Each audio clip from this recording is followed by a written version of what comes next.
Porque o brasileiro finge que é rico na internet. Ué, porque dá dinheiro, porque vende mais curso, vende mais produto, por isso que o brasileiro finge que ele é mais rico, né? Ele quer parecer ter mais dinheiro do que ele tem na internet, seja ostentando viagens caríssimas internacionais que você pode muito bem juntar milhas, comprar uma passagem aérea para ir para os Estados Unidos e gastar 5 mil reais e fazer parecer que gastou 30 mil. Então, cara, a coisa mais fácil que tem, e eu só descobri isso depois que eu fiquei rico, é você fingir que é rico, né? Eu não vou citar o nome, porque, sei lá, vai que chega um processinho aí, mas uma vez eu tava numa pira meio de coach, assim, de aumentar o merecimento, e eu tenho uma opinião um pouco diferente sobre merecimento. Eu acho que se você começa a gastar dinheiro para querer aumentar merecimento, você está sendo burro e não aumentando merecimento, porque merecimento não se aumenta, né, gastando dinheiro, se aumenta fazendo por merecer, fazendo outras coisas e por aí vai. Agora, nessa minha pira ali, né, fiz umas 3 viagens, São Paulo, Rio de Janeiro, de jatinho particular, uma delas foi com meu sócio, outra sozinho, por aí vai. E eu frequentei alguns hotéis 5 estrelas, tanto do Rio de Janeiro quanto São Paulo, porque eu morava no Rio e ficava vindo para São Paulo a trabalho, né? Hoje eu moro em São Paulo. E caramba, eu lembro de um hotel específico que eu queria muito ficar no quarto mais caro dele, que era um quarto gigante, maior do que o apartamento que eu morava na época, porque eu morava num apartamento pequeno acho que era 80 metros, e o quarto mais top do hotel tinha, sei lá, 300 metros, era bizarramente grande. E eu lembro que olhando no Booking e no site, a diária para ficar naquele quarto de hotel era de 49 mil reais. Até hoje é alguma coisa assim ainda. Então eu falava, caralho, mano, pagar 49 mil reais para ficar 24 horas, né? Nem é 24 horas, porque é mó sacanagem, né? Você entra às 15 e sai meio-dia, são 21 horas ali. Dessas 21 horas eu vou passar umas 7 a 8 dormindo. Aí eu vou ter que tomar banho, vou ter que defecar, vou ter que jantar, porra, vou ficar 10 horas ali, enfim. Então, ao mesmo tempo que eu queria passar uma noite naquele quarto, eu também falava, cara, não parece uma decisão muito inteligente, sabe? Até o dia que eu tomei coragem de fazer isso. E aí eu, porra, pra não parecer um maluco aleatório, né, tipo, eu literalmente peguei um quarto normal naquele hotel, que é 4 mil a diária, os quartos mais baratos. E, se eu não me engano, eu peguei 3 diárias ali num quarto. E aí, quando eu estava lá, num dia à noite, eu falei, agora vai ter pouca gente lá na recepção e tal. Eu desci na recepção e falei, eu vi que vocês têm uma suíte muito top, que é uma suíte só no hotel inteiro, que tem centenas de quartos, só tem um quarto desse tamanho e tal. E eu queria saber, né, se está disponível para amanhã, eu fazer um upgrade, né, dependendo do valor e tal. Cara, foi um momento de coragem, mas literalmente, eu fui na recepção pensando, tá, a moça vai falar que de 49 ela abate os 4 mil que eu já paguei, vai ficar 45 mil, eu não vou pagar 45 mil pra dormir uma noite aqui nem a pau. Só que eu me surpreendi, porque ela falou assim, sim, não lembro o nome da suíte, a suíte tal, não sei o quê, ela tá desocupada pra amanhã, se você pegar 2 diárias nela, sai 27 mil reais a diária. Não que isso seja pouco dinheiro, isso é muito dinheiro, mas porra, na hora eu nem pensei, eu só falei, tá bom, eu quero então as 2 diárias. E aí depois eu tava pensando no quarto do hotel, eu falei, caraca, que bizarro, né, porque se eu não fosse lá perguntar quanto era, na minha cabeça eu ia gastar 49 mil reais por dia naquele quarto, sendo que só por ter a coragem de ir lá verificar, ver quanto é, tal, não sei o quê, eu paguei 27 mil reais na diária. Você pode comentar aqui igual um idiota, mas você acabou gastando 27 vezes 2, né? Você gastou 52 mil reais, né? 54 mil reais por 2 diárias. No caso, seria 98 mil, né? Então eu tive um desconto de 50 mil reais ali. Só que o que me surpreendeu foi, cara, talvez isso aqui podia ser até mais barato, dependendo da época, ou da pessoa, ou do sei lá o quê. Tanto é que depois, na última diária, eu perguntei pra pessoa, eu fui lá na recepção e aí eu meti o louco mesmo. Aí eu falei, cara, é só pra saber mesmo o máximo de desconto que eu vou conseguir. Então eu desci lá e perguntei, eu gostei muito, tá, não sei o quê, quanto custa pra eu estender pra mais 7 dias? Obviamente eu não fiz isso, mas né, eu todo sério ali, moça, quanto custa pra estender mais 7 diárias aqui? Tipo, será que vai ser 7 vezes 27 mil? Não, a gente consegue dar um desconto e tal. Eu falei, qual o desconto máximo? Porque eu não moro aqui, eu moro no Rio, qual o desconto máximo? Quantos dias eu tenho que ficar? E ela me apresentou lá, escreveu num papelzinho lá, quanto eu pagaria ficando uma diária, 7, 10 ou 30 dias. E ficando 30 dias ali, se eu não me engano, saía 18 mil a diária. Obviamente, eles ganham muito nesse volume, né? 30 vezes, né? 30 diários, 30 vezes 18 mil. Mas eu fiquei pensando na minha cabeça, falei, caramba, um negócio que com certeza teve gente que já ficou ali e pagou 49 mil reais, eu paguei 27, tem gente que paga 22 e tem gente que pagaria 18 mil. Obviamente ficaria muitos dias, mas pagaria 18 mil, não 49. Ou talvez algum famoso, algum ricaço, ficou ali 10 dias, pagou 490 mil reais simplesmente por não ter perguntado quanto ficaria se ele ficasse muitos dias. Então, por que eu tô contando essa história do hotel? Porque eu poderia muito bem, eu postei no meu Instagram que eu estava lá, postei, né, que era uma coisa que eu queria fazer e que eu tive a oportunidade de fazer ali. Porém, eu realmente vejo assim como eu poderia muito bem ter maquiado aquilo ali. Eu poderia ter falado que eu gastei 100 mil reais em 2 dias e não foi isso que eu falei. Eu poderia fingir que eu fiquei 10 dias ali e não que foram 2 dias de fato. Né? Eu filmei, tô trocando de quarto, olha, eu filmei o quarto, fiz um tour ali e tal. Então, poderia ter maquiado muitas coisas. Poderia ter fingido que eu fiquei 10 dias ali, tranquilamente. E que eu gastei 500 mil, porque se alguém pesquisasse no site, ia achar que eu estava pagando 50 mil diária. Então, 2 aprendizados, né, já de cara aqui. É muito fácil você parecer ser mais rico do que você é. Você deu um exemplo maluco de um hotel. Não, dei o exemplo baratinho da passagem aérea. Né, que tem passagem aérea internacional muito mais barato do que você pensa. Né, a primeira viagem internacional que eu fiz foi... Eu devia ter uns 15 anos. Eu morava em Rondônia, quase Acre. E o meu tio queria fazer um mochilão no Peru, lá ele. E aí ele me chamou e a gente foi de carro. Foram 2 dias de carro. A gente pegou de Rondônia ali, dormiu Rio Branco, capital do Acre, passou pela Bolívia e fomos para o Peru. Ficamos 10 dias no Peru, fomos de carro, fizemos um mochilão. Foi uma viagem maravilhosa, uma das melhores viagens da minha vida até hoje. Escalamos um monte de montanha, comi carne de rato sem saber que era carne de rato, dormimos num hotel no mínimo duvidoso e foi maneiro, cara. Foi uma experiência muito legal. Sou muito grata ao meu tio por esse convite. Até porque, eu não sei se eu sendo tio, eu convidaria um moleque de 15 anos para participar do meu mochilão, sei lá. Enfim, e foi uma viagem incrível, extremamente barata, e o meu tio, ele tinha uma câmera fotográfica nessa época, ele adorava mexer com foto e tal, então ele tirou várias fotos lá. Cara, é que ele não tem Instagram, mas assim, dava para ter fingido que a gente gastou 20 vezes mais dinheiro do que a gente gastou naquela viagem, sabe? Eu nem tinha Instagram nessa época também, mas eu penso isso, né? Quantas vezes a gente olha para algo e acha que a pessoa tá ali super bem e ela não tá super bem, a gente nunca sabe o que tá se passando na cabeça, muito menos no bolso das pessoas. Eu lembro de um cara do qual eu fui sócio que ostentava bastante, porque isso ajudava na imagem dele, isso vendia, isso contribuía muito para os cursos que ele vendia, e a gente teve uma briga societária, desfez a sociedade, isso tem alguns anos já, e depois de 3 meses chegou uma mensagem de um advogado para mim no WhatsApp, eu preciso do seu CPF. Tá doido? Para que você precisa do meu CPF? Não, precisa do seu CPF, você é o Martos, não sei o que, precisa do seu CPF e tal.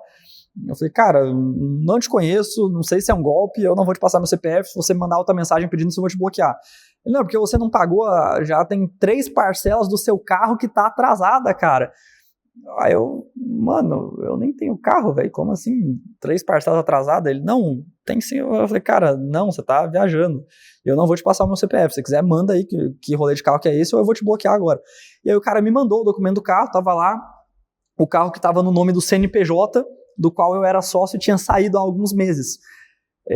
Só que tinha dado alguma merda na contabilidade que eu não tinha saído de fato da sociedade, eu não estava mais trabalhando nem ganhando dinheiro naquele projeto, naquela empresa, naquele expert, porém constava o meu nome ali, e por constar o meu nome, e o carro ter sido um carro comprado pelo CNPJ, chegou para mim, né, 3 parcelas atrasadas de um carro caríssimo, né, de ostentar, né, eu falei, caramba, deveria até, né, fazer um post ali, os endividados de Porsche, né, o cara compra uma Porsche de 600 mil reais, quando vê tá há 3 meses sem pagar a parcela, o banco atrás do cara.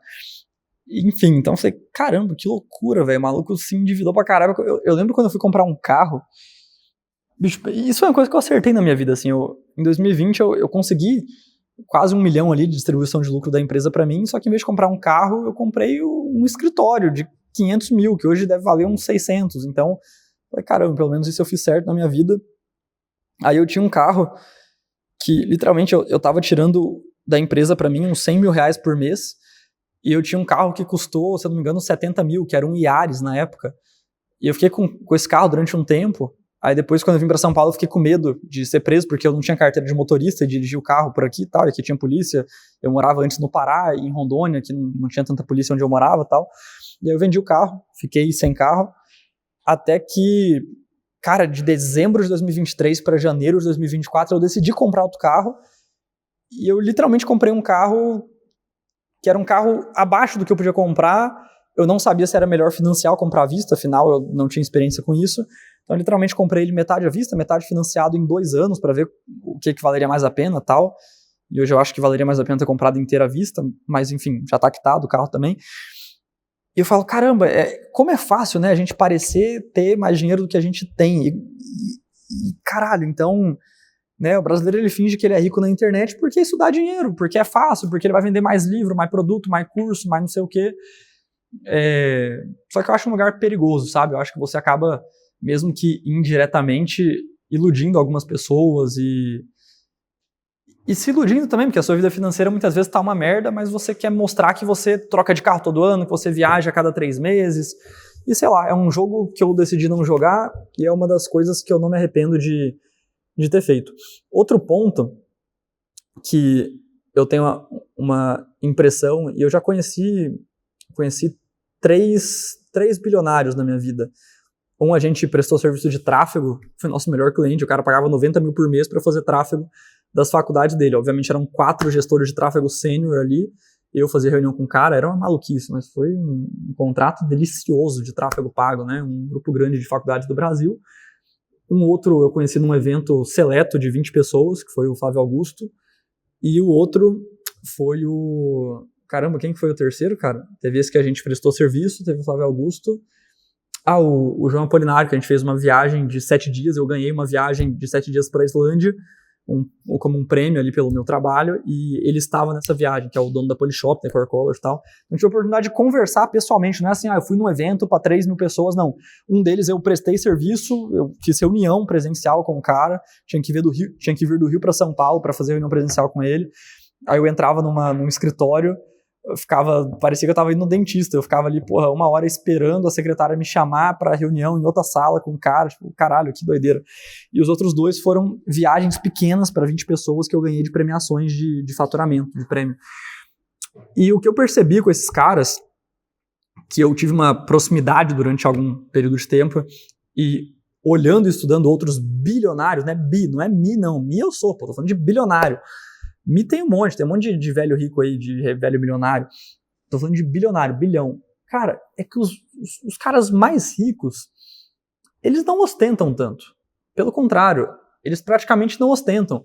Então, se você vê, sei lá, o Flávio Augusto tendo um jatinho, o João da CIMED comprando um Rolls Royce de 12 milhões de reais, o Neymar comprando um Batmóvel, cara, sabe que eles não estão ostentando, sei lá, 10 milhões de reais pro Neymar deve ser tipo 100 reais pra você, entendeu? Tipo, pro cara não é nada aquilo ali. Então, literalmente, o cara comprar um Rolls Royce de 12 milhões é a mesma coisa que ele ter um carro que é talvez mais barato do que o que ele ganha por mês. Entende? Então, pensa, quanto você ganha por mês hoje? Talvez dá para comprar uma bicicleta com o tanto que você ganha por mês hoje. Então, você comprar uma bicicleta é tipo o Neymar comprar um Rolls Royce. É meio humilhante, mas é isso mesmo, cara. Se a gente pegar a proporção. E eu não me excluo disso não, pô. Eu não sou bilionário também não. Então, é meio humilhante mesmo essa parada, né? Então, esses caras, quando eles compram isso, eles não estão ostentando. Agora, os caras que, assim como eu, começaram a ganhar dinheiro há pouco tempo, comecei a ganhar dinheiro mesmo em 2020, né? Então, caras começaram a ganhar dinheiro há menos de 10 anos e ficaram milionários, principalmente com a internet, e aí esse cara tem uma Porsche, ele troca por outra, não sei o quê. Muitas vezes esse cara não está construindo patrimônio, ele não tem imóvel próprio, né? Ele não tem um escritório próprio, uma casa própria, ele não tem dinheiro investido. Cara, isso é meio perigoso, essa troca de relógio. Só que isso ilude, engana, faz você cair ali em alguns papos e comprar o produto, que é o que o cara quer. Então, a gente tem que parar com isso também e começar a normalizar que os verdadeiros ricos, eles não ficam ostentando, e você, nem eu, a gente não precisa ficar ostentando também. querendo parecer ter mais do que a gente tem, para andar com gente que a gente nem deveria querer andar. E por último, o terceiro tópico aqui, por que o brasileiro finge que é rico na internet, eu quero trazer alguns erros e acertos meus com dinheiro, né? Um grande acerto que eu tive na minha visão foi ser pão duro, e o primeiro grande volume de dinheiro que eu fiz na minha vida, que foi em 2020, eu literalmente comprei um escritório, né? Um pouco depois eu comprei a casa que eu moro hoje, que é uma casa que eu considero muito boa, tem 800 metros quadrados, num lugar que é caro metro quadrado, assim como o escritório também. Então, acredito que foi um grande acerto ter esses imóveis. Eu tenho 3 imóveis hoje, né? Eu tenho também uma clínica médica que teve um investimento de alguns milhões de reais, e eu tenho, né, aí nesse caso o imóvel não é só meu, né? Eu tenho 25% da clínica e do imóvel da clínica também, mas é algo que gerou patrimônio para mim também. Então esse foi um acerto, eu diria. Meu carro é quitado, enfim, eu tive alguns acertos ali financeiros, mas eu também tive grandes erros, né? Um deles foi eu ter demorado muito para entender que, assim, cara, e quando eu digo demorado muito, é porque eu tô gravando esse vídeo em janeiro de 2026. Nos outros anos da minha vida, eu literalmente enxergava investir o dinheiro, né, investimentos, como algo tipo, cara, vai dar um retorno muito pequenininho, né, porque, sei lá, vai dar um retorno de 10, 15% ao ano o dinheiro que eu deixar investido, sendo que com o meu negócio eu consigo colocar 10 mil em tráfego e fazer isso virar 500%, né? E eu olho para isso hoje e falo, cara, é meio burro falar isso, né? Porque foi muito mais burro pensar isso. E aí só nesse mês que eu comecei a falar, cara, peraí, né? O meu dinheiro geralmente fica no CDB do banco ali, rendendo, acho que menos de 1% ao mês. Eu tenho que investir isso aqui. E aí eu tive uma conversa com um cara grande de investimento que eu conheço e tal, e ele me deu uma clareada na mente sobre isso. Eu falei, caramba, eu tenho que fazer isso, né? Eu fui meio burro tipo, sei lá, investir em quitar o meu carro, em ter 3 imóveis, né, todos bons ali, mas em deixar um dinheiro parado, perdendo, quanto já poderia ter valorizado, né? Então foi um erro aí, não ter investido antes, ou um dos motivos também é que eu sempre achei que, além de render pouco, eu ia ter pouco dinheiro para investir. Então, quando eu tinha 10 mil na conta, eu achava que eu tinha pouco. Quando eu tinha 100 mil, eu achava que eu tinha pouco. Quando eu tinha 2 milhões e 200 mil reais na minha conta bancária, eu também achava que eu tinha pouco ainda para investir em investimentos, né? Achava que eu tinha que investir só em negócios. Então, foi uma grande cagada. Um grande acerto e uma grande cagada, tá bom, né, por hoje. Se você não gostou do vídeo, sinta-se à vontade para deixar o dislike. Se você gostou, curte, se inscreve para receber outros vídeos meus e comenta ideias para outros vídeos, o que você achou, se você está gostando do vídeo e tal. Bora para cima e eu te vejo no próximo vídeo aqui do canal, né? A ideia aqui é ter alguns vídeos mais técnicos, os mais antigos são todos mais técnicos, né? Ou em relação a marketing, ou boring business, que é um tema, né? Negócio chato, que é um tema que eu, cara, gosto pra caramba, né? Da ideia de você ter coisa física também, não só coisa digital. Mas eu tenho gravado agora alguns vídeos sobre opinião, sobre tema, sobre qualquer coisa, né, que eu esteja a fim de falar, principalmente temas como esse que eu acho maravilhoso, né? Por que o brasileiro finge que é rico na internet, né? Então, tamo junto, te vejo no próximo vídeo.